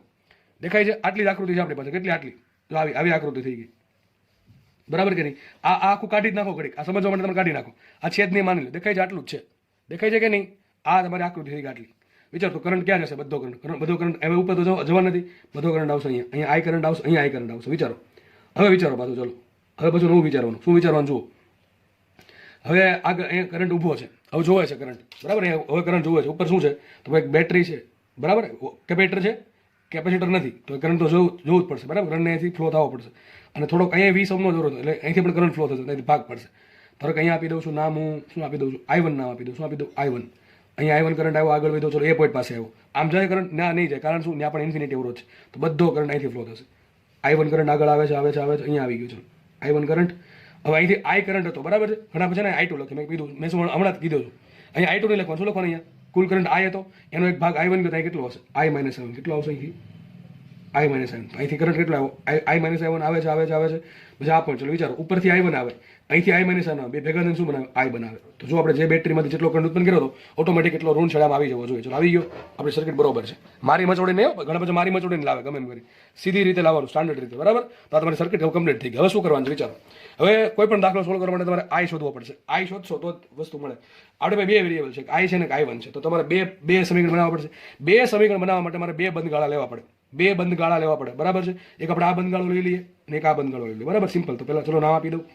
ABCD આપ્યું છે, તો C કોઈ પણ નામ આપી શકો, D E F ને G નામ આપો. ચલો પેલો બંધ ગાળો લઈ લઈએ. કયો? આ લઈ લઈએ. અહીંથી સ્ટાર્ટ કરશું આપણે. F G B E D. F G B E D. અને ઘણા કેસ આમ જ કેમ? અરે ભાઈ તને મન થાય એમ લે, કિર્ચોભાઈ નિયમ જેવો બનાવ્યો છે, બીજો નિયમ, કે તમે ગમે એમ કરો વાંધો જ ન આવે, બરાબર છે? F G B E D, sorry F G B E D F. હા ચલો આ અહીંથી સ્ટાર્ટ કરીએ. ચલો બંધ ગાળો છે, તો કોઈ પણ પોઈન્ટનું વોલ્ટેજ લખવાની જરૂર છે નહીં, ડાયરેક્ટ સ્ટાર્ટ કરો. ચલો આગળ વધ્યા પહેલાં શું આવ્યું? બેટરીનો માઇનસ છેડો આવ્યો. બેટરીનો માઇનસ છેડો તો પ્લસ લખવાનું, પ્લસ 4 વોલ્ટ. આગળ વધીએ કંઈ નહીં, આગળ વધીએ. જો વોલ્ટેજ, સોરી અવરોધ આવ્યો, જે દિશામાં જઈએ છીએ એ દિશામાં પ્રવાહ છે, તો શું આવશે? -10I. -10 ઇન્ટુ આગળ વધીએ શું આવશે? એક 20 ઓહમનો અવરોધ આવ્યો, ને જે દિશામાં જઈએ છીએ એ દિશામાં છે, તો -20 ગુણ્યા I-I1. ફરી પાછા ક્યાં ગયા? ડી પોઈન્ટ પરથી એ પોઈન્ટ પર આવી ગયા. ફરી પાછા નહીં આવી ગયું, બરાબર 0 લખવાનું. જો જ્યારે તમે બંધ ગાળા માટે લખો છો ત્યારે કોઈ પણ પોઈન્ટનું વોલ્ટેજ લખવાની જરૂર નથી. તમે ખાલી માનો કે આ બ્રાન્ચ માટે લખવું હોય તો તમે લખવું પડે VF + 4 બરાબર VG, એવું લખવું પડે. એ તમને કીધું છે. કિર્ચોફનો નિયમ, બીજો નિયમ છે ને, બે રીતે તમારે લખતા આવડવો જોઈએ. એક બ્રાન્ચ માટે લખવો હોય તો પણ આવડવો જોઈએ, અને બંધ ગાળા માટે લખવો હોય તો પણ તમને આવડવો જોઈએ. જ્યારે બંધ ગાળા માટે લખો ત્યારે કોઈ પણ પોઈન્ટનો વોલ્ટેજ લખવાની જરૂર છે નહીં, બરાબર છે? ચલો સમીકરણ સોલ્વ કરીએ તો શું આવશે? અહીંયા 4 - 10I -20I +20I1 બરાબર 0 થઈ ગયું આટલું. હવે આ 20I ને 10I 30I થઈ ગયા, પણ આ બધું જવા દઈએ તો શું આવશે? અહીંયા 30I -20I1 બરાબર 4 આવશે. આઈ થિંક બધામાંથી બે કોમન કાઢી નાખીએ આપણે, તો ચલો આમને રહેવા દે તો ચાલશે, રહેવા દે, ચલો વાંધો નહીં. આ સમીકરણ નંબર 1 આપી દઈએ, આને આપણે આપી દઈએ સમીકરણ નંબર 1, બરાબર? એક સમીકરણ પૂરું. ચલો બીજું બનાવીએ. બીજું અહીંથી અહીંયા કંઈ બને એમ નથી, અહીંયા બનાવશું આપણે. અહીંયા આપણે બંધ ગાળો લઈ લે. કયો બંધ ગાળો લઈ લે? કોઈ પણ તમને સારું લાગે. અહીંથી સ્ટાર્ટ કરીએ આપણે. ACDEA. કયું લખીએ? ACDEA. ચલો આ બંધ ગાળા માટે. ચલો ACDEA. એથી જશું આપણે. અહીંથી આગળ વધીએ તો શું આવશે? પહેલાં -30I1, કારણ કે જે દિશામાં જઈએ છીએ એ દિશામાં કરંટ, તો -30I1. પછી આગળ વધીએ અહીંયા આવ્યા, કરંટ સામો મળે. જો સામો આવે છે ને, આમ જશું એટલે સામો આવશે, તો +20I -I1. ઉપર ગયા તો પેલા બેટરીનો માઇનસ છેડો આવ્યો, માઇનસથી પ્લસ જાવ એટલે પ્લસ લખવાનું, +1 = એ પોઈન્ટ પાછા આવી ગયા 0 થઈ ગયું. કરો સાદું રૂપ એટલે શું થશે? અહીંયા -30I1 +20I -20I1 +1 = 0. તો શું અહીંયા -30I1 ને -20I1, 30 ને 20 50, એટલે શું આવશે? અહીંયા 20I -50I1 બરાબર શું આવશે? -1. તો આ તમને મળી ગયું બીજું સમીકરણ. હવે આ તમારે સમીકરણ જાતે સોલ્વ કરવાનું છે, બંને સમીકરણ, બરાબર, બંને સમીકરણ જાતે સોલ્વ કરવાના છે. એટલે પહેલો ક્વેશ્ચન શું મળશે તમને, કેપેસિટરની ઘણા કેસર પ્રવાહ મળી, ચલો પ્રવાહ મળી જાય પછી શું કરવાનું. હવે તમે આ બે સમીકરણ સોલ્વ કરજો તમને પ્રવાહ મળી જશે, બરાબર. તમને કંઈક અહીંયા આઈની કિંમત આવશે અને કંઈક I1 ની કિંમત આવશે. અને ઉતાવળમાં કદાચ મેં કોઈ સ્ટેપ ઉતાવળમાં કદાચ ખોટું લખી નાખ્યું હોય તો તમે જાતે સુધારી નાખજો, બરાબર. એમાં કોમેન્ટમાં લખવાની જરૂર છે નહીં, મને એવું લાગે ત્યાં સુધી. બાકી તમે લખવું લખી નાખજો, બરાબર, જેથી બધાને ખબર પડે કે આમાં ભૂલ છે. કોઈ પણ જગ્યાએ તમને ભૂલ લાગે તો તમે કોમેન્ટમાં લખી નાખજો કે આ જગ્યાએ ભૂલ છે. ઉતાવળ કદાચ હું ખોટો હોઈ શકું, ઉતાવળમાં કદાચ કહું છું. તો ચલો આ ક્વેશ્ચન સોલ્વ કરીએ આપણે. તમે I1 ની કિંમત આવશે, I ની કિંમત આવશે. ટૂંકમાં તમને બધા બ્રાન્ચમાંથી શું મળશે, બધા બ્રાન્ચમાં તમને કરંટ મળી જાય. ચલો આ ક્વેશ્ચન પહેલા સોલ્વ કરી દઉં. કોઈ પણ અવરોધના બે છેડા વચ્ચે પીડી મળે કે ન મળે, આરામથી મળે. જો આ ક્વેશ્ચન સોલ્વ થઈ ગયો, પરિપથનો પ્રવાહ મળી ગયો. ચલો કોઈ અવરોધના બે છેડા વચ્ચે પીડી, 3 અવરોધ છે, આમાં કેટલો પીડી હશે 10 × I, અહીંયા કેટલો પીડી હશે 20 × I - I1, અહીંયા કેટલો પીડી હોય 30 × I1. મળી ગયો પીડી દરેક અવરોધના બે છેડા વચ્ચે. વાત કરીએ કેપેસિટરની બે વચ્ચે પીડી કેટલો છે, તો વિચારો આ બે પોઈન્ટ વચ્ચેનો વોલ્ટેજ, એક A પોઈન્ટ અને B પોઈન્ટ વચ્ચેનો વોલ્ટેજ. તો શું કરવું પડે વિચારો, મારે A અને B વચ્ચેનો વોલ્ટેજ શોધો, શું કરવું પડે, કંઈ નહીં, કિર્ચોફનો બીજો નિયમ વાપરી દો અહીંથી. આના માટે ચાલે કે ન ચાલે, ચાલશે ને. ચલો અહીંથી વાપરું છું, યાદ રાખજો, કિર્ચોફનો બીજો નિયમ વાપરું છું આટલા ભાગ માટે, એટલે કયા ભાગ માટે, AEB માટે, AEB માટે કિર્ચોફનો બીજો નિયમ વાપરું. ચલો અહીંથી સ્ટાર્ટ કરીએ. અહીં ચલો અહીં ઘણા કેસર મારે આમ ભાઈ તને જેમ સારું લાગે વાપરો ને, આમ વાપરો કે આમ વાપરો, એ ફરક નહીં પડે. પ્લસ માઇનસનો સંબંધમાં ફરક પડે. તો ધારો કે આ પોઈન્ટ પર વોલ્ટેજ VA છે, કેટલું છે VA, આપણને ખબર નથી કેટલું છે, ધારો કે VA છે. આગળ વધીએ તો શું આવે, પહેલાં બેટરીનો સોરી ઓકે, ચલો અહીંથી સ્ટાર્ટ કરીએ. અહીં બેટરીનો વોલ્ટેજ કેટલું છે VA. આગળ વધીએ તો બેટરીનો શું ધન છેડો આવે, તો પ્લસ છેડો આવે તો શું કરશું -1. પછી આગળ વધીએ તો E પોઈન્ટ આવી ગયો, કંઈ વાંધો નહીં. આગળ વધીએ તો અવરોધ આવ્યો, 10 ઓહ્મનો અવરોધ આવ્યો અને એમાંથી કરંટ જાય છે I. તો સામો આવ્યો કરંટ, જો સામો આવે છે તો શું કરશું, પ્લસ આવશે, +10I = VB. પતી ગયો દાખલો. ક્વેશ્ચન શું છે, કેપેસિટરની બે પ્લેટ વચ્ચે પીડી. કેપેસિટરની બે પ્લેટ છે A અને B, કેપેસિટરની બે પ્લેટ છે A અને B, એટલે A પોઈન્ટ થઈ ગયો આ, B પોઈન્ટ થઈ ગયો આ. તો હું VA - VB શોધી નાખું તો મને શું મળે, કેપેસિટરની બે પ્લેટ વચ્ચે પીડી. પીડી એટલે કે બે પ્લેટ વચ્ચે કેટલો તફાવત છે. તો આ પ્લેટ પર ધારો કે વોલ્ટેજ VA છે, આ પ્લેટ પર વોલ્ટેજ VB છે, તો VA - VB કેટલા છે શોધવાનું છે. કાંઈ નહીં, VB નામ લાવો, આ પર નામ લાવો. તો VA - VB બરાબર શું આવશે, આનો જવાબ દો આમ, તો -10I + 1. આ તમારો જવાબ, બરાબર. I ની કિંમત ક્યાંથી મૂકશો, અહીંથી મૂકશો. I મળી જાય તો તમને VA - VB મળી જાય. તો આ શું મેળવો, કેપેસિટરની બે પ્લેટ વચ્ચે પીડી મળી ગયો. કેપેસિટરની બે પ્લેટ વચ્ચે પીડી એટલે આ બે પોઈન્ટ વચ્ચે પીડી થયો, બરાબર છે. આ બે પોઈન્ટ વચ્ચે પીડી થયો. તો બસ સિમ્પલ દાખલા પૂછે, જુઓ તમે. દાખલા આવા ગમે એટલા બનાવે, આપણને કંઈ ફરક પડતો છે નહીં, કારણ કે જેને કિર્ચોફનો બીજો નિયમ આવડે છે, બરાબર છે, સાદું ગણિત જેને આવડે છે એને કોઈ વાંધો આવશે નહીં. દાખલા આવા જ પૂછશે, દાખલા ભાઈ આવા જ પૂછશે હો. બોલી સર્કિટ સોલ્વ કરવા દાખલા બહુ ઓછા પૂછશે. હજી કહું છું, મોસ્ટલી જો આવા પ્રશ્ન પૂછે કે દરેક બ્રાન્ચનું તમને મોસ્ટલી છે ને આવું નામ આપી દીધા હોય, મોટા ભાગે શું કર્યું, નામ આપ્યું. તમને એક પ્રશ્ન પૂછવો હોય ને તો આવો પ્રશ્ન પૂછે કે DE અથવા ED બ્રાન્ચ, આજે ને ED બ્રાન્ચમાંથી કેટલો પ્રવાહ પસાર થાય શોધો, જણાવો. 4 ઓપ્શન આપ્યા હોય અથવા ન્યુમેરિકલમાં પૂછવું હોય, G હોય તો, બાકી નીટમાં 4 ઓપ્શન આપ્યા હશે. આવું પૂછે કે ED બ્રાન્ચમાંથી વહેતો પ્રવાહ શોધો. તેના માટે આપણે દાખલો આખો જ ગણવો પડે, આપણે આ બધું કરવું જ પડશે, બરાબર. તો દાખલા આવા વધારે પૂછાય છે. 100 દાખલા પૂછવો હોય ને તો 90 દાખલા આ ટાઈપના હશે, હું હજી કહું છું, બરાબર છે. 90% ચાન્સ છે, 90 થી 95% દાખલા આવા પૂછાય. બાકી સર્કિટો સોલ્વ કરવાનો દાખલા શ્રેણી સમાંતર જોડાણ આવડે, આરામથી સોલ્વ થાય. સર્કિટમાં બહુ ચિંતા કરવી નહીં, આપણે આવડવું જોઈએ. જેટલા બી દાખલા હું કરાવું છું એટલા કરી નાખશો બેટર છે, બરાબર છે. આગળ વધીએ, ચલો. બીજી સર્કિટ તમારી સ્ક્રીનની સામે છે, બરાબર છે. શું ક્વેશ્ચન છે, ક્વેશ્ચન તો ભાઈ ફરીને બનાવી શકાય. ક્વેશ્ચન એમ છે A અને B બિંદુ વચ્ચે પીડી શોધો, અને બીજો ક્વેશ્ચન એમ છે B અને C બિંદુ વચ્ચે પીડી શોધો. કંઈ નહીં, A બિંદુ ક્યાં છે પહેલાં જોઈ લઈએ. A બિંદુ અહીંયા છે અને B બિંદુ અહીંયા છે, ઓકે. અને C બિંદુ ક્યાં છે, C બિંદુ અહીંયા દોર્યું છે, ઓકે. તો B ને C વચ્ચે તમારે પીડી શોધવાનો છે અને A ને B વચ્ચે પીડી શોધવાનું છે. પહેલાં શું કરવું પડે વિચારો. પહેલાં તો કેપેસિટર છે ને, એટલે જુઓ કેપેસિટર ઘણા આમાં જુઓ 1 2 3 4 ને 5 કેપેસિટર છે અને બે અવરોધ છે, 20 ઓહ્મનો અને 10 ઓહ્મનો. આ મેં ઓહ્મ નથી લખ્યા પણ તમને રકમમાં ઓહ્મ આપ્યા હશે.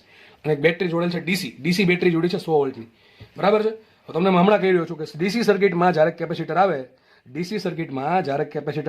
ત્યારે કેપેસિટરને શું ગણવાનું, ઇન્ફિનિટી અવરોધ ગણવાનું. કેપેસિટરનો અવરોધ ગણવાનું ઇન્ફિનિટી, એટલે કે આપણે કેપેસિટરને શું ગણશું, આપણે ઓપન સર્કિટ ગણશું. શું ગણશું, ઓપન સર્કિટ ગણશું, બરાબર કે નહીં. ચલો તો સ્ટાર્ટ કરીએ.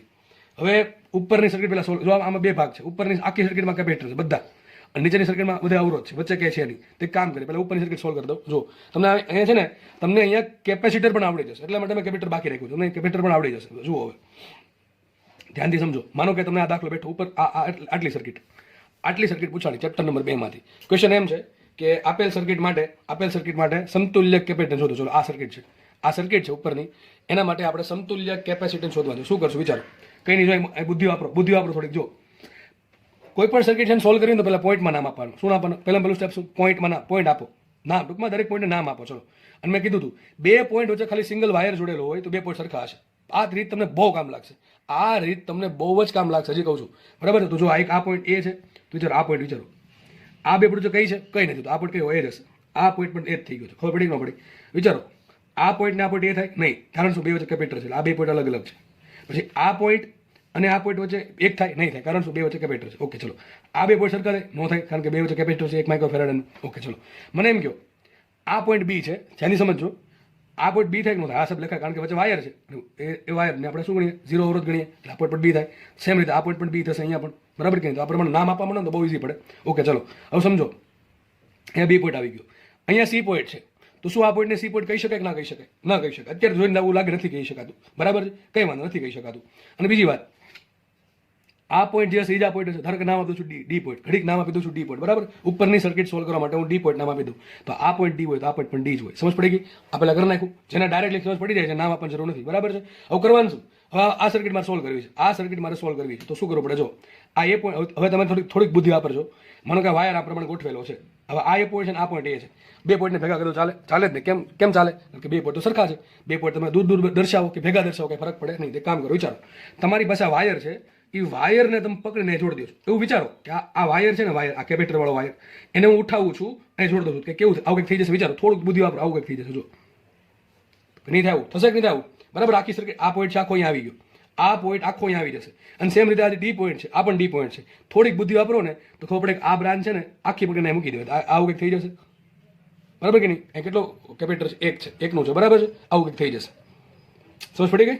અને આનું શું થશે? કાંઈ નહીં, આ લંબાઈ જશે, આ છે અહીંયા સુધી લંબાઈ જશે, અહીંયા સુધી દેખાય છે, આ છે એ આખું લંબાઈ જશે. આ નીકળી ગયું આખું, આ વચ્ચેથી નીકળી ગયું, આ નીકળી ગયું, ચલો હું કાઢી નાખું, બરાબર છે? આ નીકળી ગયું આખું, આ પણ નીકળી ગયું, સર્કિટ થઈ ગઈ આ રીતે, બરાબર? આવું થઈ ગયું. જો તો વિચારો, અહીંથી માનો કે વિદ્યુત ભાર આવે છે, થોડોક વિદ્યુત ભાર આમ જાય, થોડોક વિદ્યુત ભાર આમ જાય, બરાબર નહીં? તો શું લાગે છે? આ બે કેપેસિટર શેમાં છે?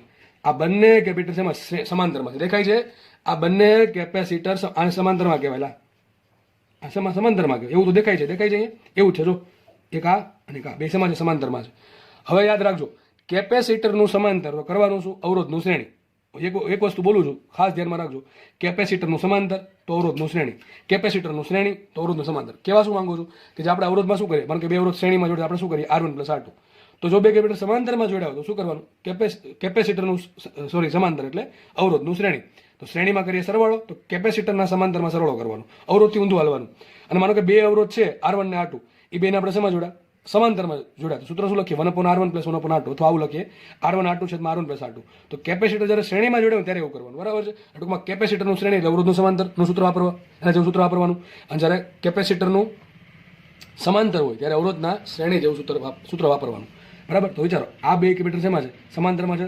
તો શું કરશું? બેનો સરવાળો કરશું. શું કરશું? બેનો સરવાળો. તો 3 ને 3 6 થઈ ગયા. તો અહીંયા આ બે જગ્યાએ શું લખીને એ દોરી નાખું કેપેસિટર. જો એક 6 માઇક્રોફેરાડનું કેપેસિટર દોરી નાખ્યું, બરાબર છે? આ બે જગ્યાએ શું કર્યું મેં? 6 માઇક્રોફેરાડનું કેપેસિટર મેં દોરી નાખ્યું, બરાબર છે? આગળ વધીએ તો બી પોઈન્ટ છે, આ એક બી પોઈન્ટ હશે. અહીંયા જુઓ, આ કેપેસિટર આ બે કેવા છે? આપણે બે સમાંતરમાં જ છે ને, આ બંને શેમાં છે? સમાંતરમાં. તો એક ને એક થશે બે, તો ત્યાં પણ શું આવશે? 2 માઇક્રોફેરાડ એનું કેપેસિટર. આવું થઈ ગયું? ઓકે ચલો, તો વિચારો, આ બે પોઈન્ટ, આ બે સર્કિટને ભેગું કરે કયો પોઈન્ટ છે? બી પોઈન્ટ. અહીંયા એક બી પોઈન્ટ હશે, એનો એક છેડો ક્યાં જોડે છે? એ પોઈન્ટ. આ એ પોઈન્ટ છે, આ એ પોઈન્ટ છે. આનો એક છેડો ક્યાં જોડે છે? ડી પોઈન્ટ સાથે. તો આ ડી પોઈન્ટ છે. સમજ પડવી જોઈએ ખાસ, બધાને સમજ પડવી જોઈએ. સમજ પડી કે ન પડી? આ બે કાઢી મેં એક દોર નાખ્યું, એક કેપેસિટર. આ બંને કાઢી દોર નાખ્યું એક. આ 3 ને 3 6, તો આ કેટલાનું છે? 6 માઇક્રોફેરાડ કેપેસિટર થઈ ગયું. આ એક ને એક 2, તો આ થઈ ગયું 2 માઇક્રોફેરાડ કેપેસિટર. હવે શું છે? જો આ પોઈન્ટ અહીંયા આવી ગયો, આ પોઈન્ટ અહીંયા આવી ગયો, મતલબ શું થયું? એ પોઈન્ટ અને ડી પોઈન્ટ વચ્ચે હજી એક કેપેસિટર છે, કયું? એકનું. એ નીચે એમ રહેશે, તો દોરી દઈએ. એ ને ડી વચ્ચે કેપેસિટર છે એકનું. આ છે 1 માઇક્રોફેરાડ એનું કેપેસિટર. નીચે સર્કિટ આખી એમ છે, દોર દો અહીંયા.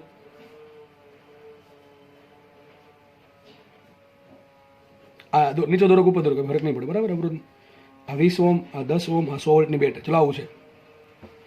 હવે જો હજી આમાં કંઈક થઈ શકે. જો આ 6 ને 2, આ બે શેમાં છે? વિચારો, આ બંને કેપેસિટર શેમાં છે? આ બંને કેપેસિટર શેમાં છે? વિચારો જાતે. સમાન શ્રેણીમાં છે. શેમાં છે? શ્રેણીમાં છે.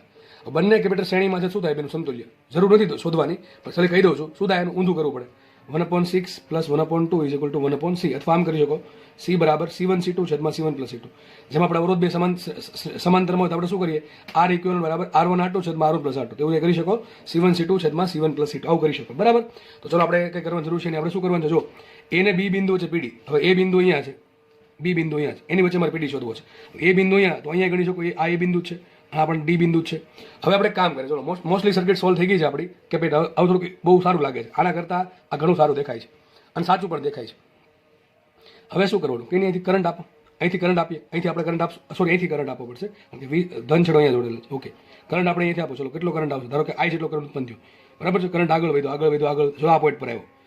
કરંટ પાસે બે રસ્તા છે, થોડો કરંટ આમ છે, થોડો કરંટ આમ છે. પરંતુ જુઓ, કરંટ જેવો આગળ આવે છે ધીમે ધીમે ઉપર જાય છે. કરંટ દેખાય છે, કરંટ અહીંયા કેપેસિટર છે, ઉપર પણ કેપેસિટર છે, બરાબર છે. ઉપર પણ કેપેસિટર, નીચે પણ કેપેસિટર. કેપેસિટર છે, બેટરી ડીસી છે, અહીં કેટલો અવરોધ આવશે, ઇન્ફિનિટી અવરોધ આવશે. અહીં કેટલો અવરોધ આવશે, આખી બ્રાન્ચમાં ઇન્ફિનિટી અવરોધ આવશે. આ પણ આખી બ્રાન્ચમાં ઇન્ફિનિટી અવરોધ થઈ ગયો ડીસી કરંટ માટે, બરાબર છે. કેપેસિટરનો અવરોધ ડીસી કરંટ માટે ઇન્ફિનિટી હોય. તો કરંટ કે ભાઈ મારે જવું ક્યાં, અહીંયા જાવ તો પણ ઇન્ફિનિટી અવરોધ છે, અહીંયા જાવ તો પણ ઇન્ફિનિટી અવરોધ છે, અથવા માનો કે અહીંયા પણ શું છે, ઇન્ફિનિટી અવરોધ એટલે ઓપન સર્કિટ. ટૂંકમાં અહીંયા પણ ઓપન સર્કિટ છે, અહીંયા પણ ઓપન સર્કિટ છે. મતલબ શું, સર્કિટનો કરંટ 0 આવશે. I બરાબર 0. શું આવશે, સર્કિટનો કરંટ 0 આવશે. ટૂંકમાં સર્કિટમાં કોઈ કરંટ જ નથી એવું સાબિત થયું. શું સાબિત થયું છે, એટલે સર્કિટમાં કોઈ કરંટ છે જ નહીં. ટૂંકમાં સર્કિટમાંથી કરંટ ફ્લો નહીં થાય. આ થોડોક કરંટ ફ્લો થતો હોય પણ આપણે એને નેગ્લેક્ટ કરીએ, બરાબર છે. થોડોક કરંટ ફ્લો થતો હોય એને આપણે નેગ્લેક્ટ કરીએ, બહુ ઓછો એટલે, કારણ કે આને અવરોધ બહુ વધારે હોય એટલા માટે, ડીસી કરંટ માટે. તો હવે સર શું કરવાનું, જો હવે જો જેવો કરંટ 0 થયો એટલે આ બેનું કામ પૂરું થઈ ગયું. મેં તમને કીધું હતું અવરોધ ક્યારે કામમાં લાગે, અવરોધ કામમાં તો જ લાગે કે જો એમાંથી કરંટ પસાર થાય તો. હવે બિચારી બેટરી જોડી છે, બેટરીને કરંટ પાસે કરવો છે, પણ સાલું ઉપર શું છે, અવરોધ ઇન્ફિનિટી અવરોધ છે. એટલે કરંટ કે ભાઈ હું જવા તૈયાર નથી, તો બેટરી કે ભાઈ વાંધો નહીં, આપણે બેસી એમને બેસે. તો કરંટ છે એ બેટરીમાં ટૂંકમાં બેટરીમાંથી કરંટ ઉત્પન્ન જ નહીં થાય. તો આ બેનું કંઈ કામ છે, કોઈ કામ નથી. હવે આ અવરોધ છે 20 ઓહ્મનો, એ કામમાં ક્યારે આવે, જ્યારે એમાંથી કરંટ પસાર થાય તો, ગમે એટલો કરંટ, નાનો મોટો ગમે એટલો. આ 10 ઓહ્મનો અવરોધ ક્યાં કામમાં આવે, જ્યારે એમાંથી કરંટ પસાર થાય તો. કરંટ તો પસાર થવાનું છે નહીં, તો શું કરવું પડે, કંઈ નહીં, આ બે અવરોધને કાઢી નાખો. હવે જો આ બે અવરોધ છે એ નકામા છે, કેવા છે, બે અવરોધ નકામા છે.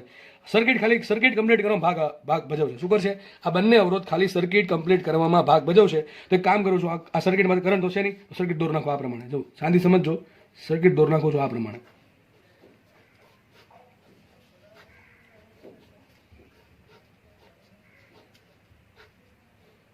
થઈ ગઈ સર્કિટ થઈ ગઈ.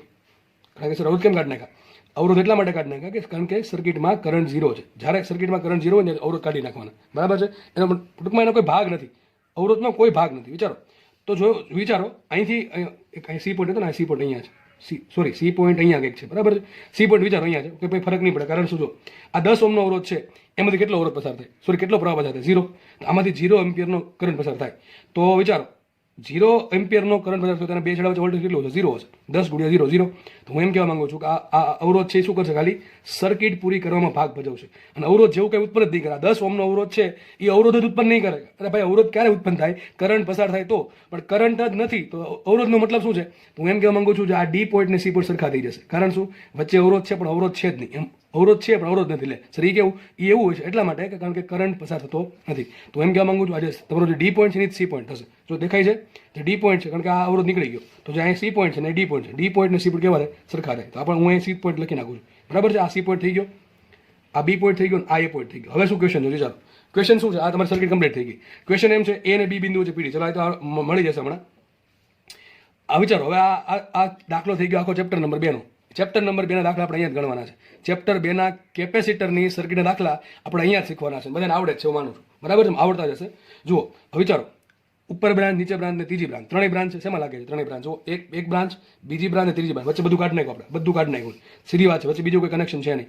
તો મતલબ એમ થયો કે ત્રણેય બ્રાન્ચ શેમાં છે, ત્રણેય બ્રાન્ચ તમારી છે સમાંતરમાં. દેખાય છે આ બ્રાન્ચ ને આ બ્રાન્ચ, ત્રણેય બ્રાન્ચ શેમાં છે, સમાંતરમાં છે. હવે ત્રણેય બ્રાન્ચ સમાંતરમાં છે. ચલો તો અહીંયા કેટલો વોલ્ટેજ છે, આવી વચ્ચે કેટલો વોલ્ટેજ છે, આટલું કેટલું 100 વોલ્ટ છે. તો ચાલો આ બે પોઈન્ટ વચ્ચે કેટલો વોલ્ટેજ હોય, 100 વોલ્ટ હોય.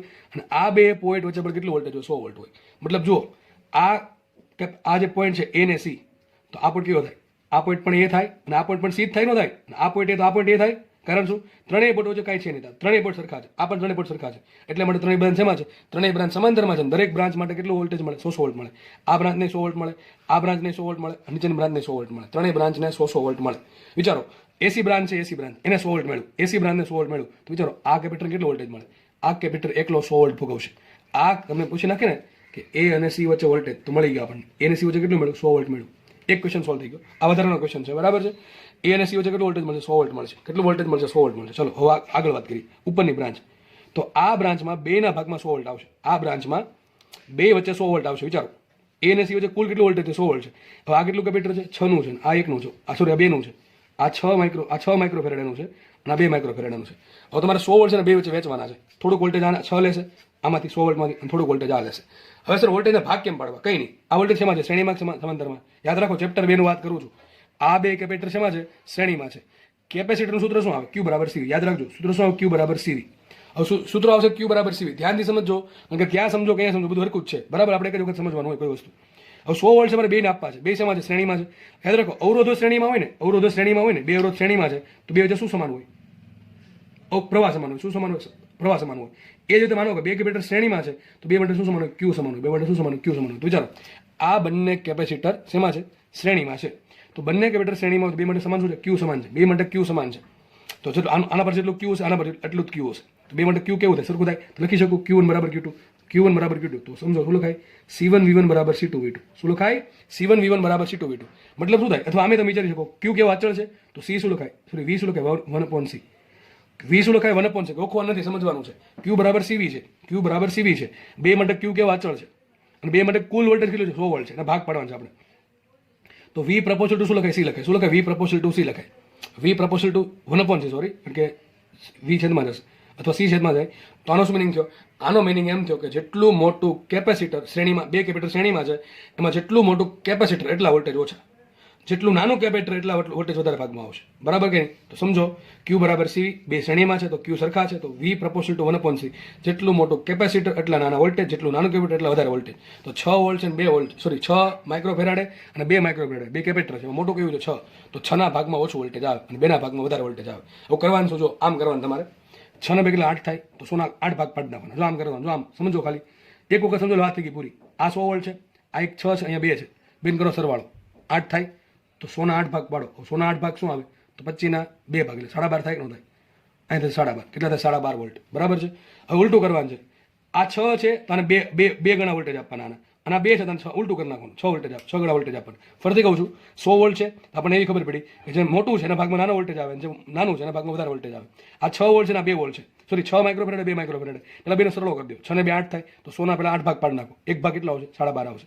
હવે આ 6 માઇક્રોફેરાડે છે, આ મોટું છે, તેના ભાગમાં કેટલા વોલ્ટેજ આવે? ઓછા આવવા જોઈએ. આના 2 ભાગ આપવાના. આના 2 ભાગ અહીંયા આપો, આના 6 ભાગ અહીંયા આપો. તો વિચારો આને આપણે 2 ભાગ આપશું તો 12.5 ના 2 ભાગ શું થાય? 25. તો આને 25 વોલ્ટ મળે. અને 12.5 ના 6 ભાગ શું થાય? 75. અને 75 વોલ્ટ મળશે. વાત થઈ ગઈ પૂરી. તો વિચારો એ પોઈન્ટ અહીંયા છે, બી પોઈન્ટ છે, બંને વચ્ચે કેટલો વોલ્ટેજ આવશે? 25 વોલ્ટ આવશે. બી પોઈન્ટ અહીંયા, સી પોઈન્ટ વચ્ચે, બે વચ્ચે કેટલો વોલ્ટેજ આવશે? 75 વોલ્ટ આવશે. તો ખાસ સમજવાનું છે. ચેપ્ટર 2 પણ અહીંયા ચાલે છે, કેપેસિટર પણ અહીંયા ચાલે છે જોડે જોડે. એટલે જ મેં કેપેસિટર બાકી રાખ્યું હતું કે બે સાથે સમજાવું તમને. બરાબર? કારણ કે બે વચ્ચે ઇન્ટરલિંક છે, સર્કિટ બધાની સેમ છે એટલા માટે. તો ખાસ યાદ રાખજો, જે રીત સમજાવી છે અને આ રીત પ્રમાણે ન જોવું હોય તો મેં તમને કીધું C1 V1, તો સૂત્ર આ મૂકવું પડે. જો આ મૂકવું પડે C1 V1 બરાબર. ચલો આપણે આ પ્રમાણે સોલ્વ કરીએ. બીજા લખી દઉં તમને. આ બે કેપેસિટર શ્રેણીમાં છે તો એ માટે Q કેવા થાય? બે માટે Q સરખા છે. તો આના માટે શું લખાય? Q શું હોય? C1 V1 બરાબર C2 V2. જો તમને આ રીત પસંદ ન પડે તો આ પ્રમાણે જવાનું. C1 V1 બરાબર C2 V2. ચલો C1 કેટલા છે? 6 ઇન્ટુ V1 બરાબર C2. એમ C2 કેટલા છે? 2 ઇન્ટુ V2. બરાબર છે. 6 અહીં 3 વધે કે ન વધે? તો શું છે? 3V1 બરાબર V2. આ ખબર પડી ગઈ. 3V1 બરાબર V2. હવે બીજી વાત, આના ભાગમાં V1 વોલ્ટ આવશે, આના ભાગમાં V2 વોલ્ટ આવશે. પણ બેનો કુલ સરળો કેટલો? 100 થાય કે ન થાય? બેનો કુલ સરળો હશે 100. તો લખાઈશું V1 પ્લસ V2 બરાબર 100. ચલો મૂકો કિંમત. V1 શું આવશે? હું V2 બરાબર 3V1 લખી શકું. તો V1 એમને રહેવા દો, V1 એમને રહેવા દો, પ્લસ V2 બરાબર શું લખી શકો તમે? 3V1 બરાબર 100. 3 ને 1 4V1. તો 4V1 બરાબર 100. તો V1 બરાબર શું આવશે? 25. કેટલા આવશે V1? 25 વોલ્ટ મળ્યા. કેટલા મળ્યા? જો 25 મળે કે નહીં? 25. તો આ 25 તો આ કેટલા હોય? 75 હોય. આ 25 તો આ કેટલા હોય? 75 હોય. હજી કેટલા મળશે? 100 વોલ્ટ મળશે. થઈ ગઈ સર્કિટ કન્ટ્રોલ. તો ટૂંકમાં તમે જે પણ રીત ગમે, આ રીત ગમે તો આ, મેં જે કીધી એ કે 100 વોલ્ટ છે એટલે પેલા કેટલા ભાગ પાડવાના? 6 ને 2 8. 100 ભાગ્યા 8 કરો. આને 6 ભાગ આપવાના અને 2 ભાગ આપવાના. અહીંયા જો આમ હોત ને, આમ માનો કે આ પ્રમાણે હોત, અહીં 4 છે ને 2 છે, માનો કે ઉપર છે, લઈ લો હું 30 વોલ્ટ લઈ લો. કેટલું લઈ લો? 30 વોલ્ટ. જરા ભાગ પાડવા છે. આ 30 વોલ્ટને મારે બે વચ્ચે વેચવા છે. આ બે શેમાં છે? શ્રેણીમાં છે. શ્રેણીમાં હોય તો શું થાય? Q બરાબર CV. તો મતલબ શું થાય કે જેનું કેપેસિટર મોટું ત્યાં વોલ્ટેજ નાનું. તો વિચારો 30 ના પહેલા કેટલા ભાગ પાડવાનો? 2 4 પ્લસ 2 6. તો 30 ના 6 ભાગ પાડો. શું? આ 5 ભાગ આવે. હવે આને 2 ભાગ આપવાના, આને 4 ભાગ આવે. ઉલટું કરવાનું. તો 5 ચોક 20, આને 20 વોલ્ટ મળે અને 5 દૂન 10, અને 10 વોલ્ટ મળે. આરામથી સોલ્વ થઈ જાય. એમ ખબર ન પડે તો તમે આમ સોલ્વ કરી દો, સેમ આન્સર આવશે. બરાબર છે? આવું આવડવું જોઈએ. આવડવું જોઈએ. ફટાફટ સર્કિટ સોલ્વ કરવી હોય ને તો ભાઈ બધું બેઝિક છે. શરૂઆતમાં વાર લાગે કંઈ વાંધો નહીં, પણ એક વખત આવડી ગયું એટલે સર્કિટમાં તમે હોશિયાર થઈ જશો. તો હવે દાખલાના કન્સેપ્ટ મળી ગયા. એ અને બી બિંદુ વચ્ચે વોલ્ટેજ શું થાય? 6 માઇક્રોફેરાડ એના કેપેસિટરનો વોલ્ટેજ કેટલો આવશે? 25 વોલ્ટ. બી અને સી પોઈન્ટ વચ્ચે વોલ્ટેજ મતલબ શું થાય કે ભાઈ આજે બે માઇક્રો ફેરાડેનું કેપેસિટર છે એની માટે વોલ્ટેજ કેટલો આવશે 75 વોલ્ટ. તો આ પ્રમાણે સર્કિટ સોલ્વ થશે. બરાબર કે નહીં?